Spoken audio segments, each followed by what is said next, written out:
Hello friends, কেমন আছো তোমরা?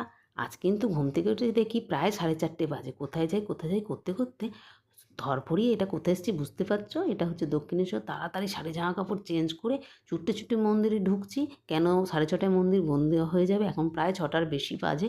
অনেক লাইন পড়েছিল, কিন্তু লাইনটা 7-8 ভাগে ভাগ করে দেয়। পুজোটা তাড়াতাড়ি হয়, 10-15 মিনিটে পুজো হয়ে গেছে। আর দক্ষিণেশ্বরে কোন বাইরে সেই মোবাইল রেখে আসতে হয়, কিছুই ছবি তোলা হয় না। মানে পুজোর পরে এই দেখো প্রায় দাদাকে টেনে টেনে জোর করেই ছবি তোলাচ্ছি। দাদা মুখটা কেমন গোমড়া করে রেখেছে দেখো, ছবি তুলতে চাইছে না। আর ছেলেও ছবি তুলে দিতে চাইছে না, বলছে তোমার এই মিনিটে মিনিটে এত ছবি তোলার কী আছে। তো পুজোটা দেওয়া হয়ে গেছে, ভেবেছি একটু গঙ্গার দিকে যাব। ও বাবা, আকাশ কালো করেছে, নাকি বৃষ্টি আসার কথা হয়েছে। গঙ্গায় গিয়েও বসতে পারলাম না। একটুখানি গিয়ে মাথায় জল দিয়ে পা ভিজিয়ে চলে আসলাম। আর ছেলেকে আবার একটু ভয় ভয় বললাম, একটু আমাকে ছবি তুলে দিবি। শাড়ি পরেছি দাদার সাথে, আর একটা রিলস ভিডিও বানাবো না, সেটা তো হয়ই না। জোর জবরদস্তি দাদাকে টেনে টেনে নিয়ে একটা রিলস ভিডিও বানিয়ে নিলাম, সেটা তোমাদের সঙ্গে শেয়ার করে দিচ্ছি। আর রিলস ভিডিওটা কী বানিয়েছি দেখতে হলে আমার শর্ট ভিডিওটা দেখে নিও। আর ছেলে তো ছবিই তুলতে চাইছে না, তাও ছেলের সাথে একটা ছবি তুলেছি। দেখো ছেলের মুখটা বাংলার 5 করে রেখে দিয়েছে।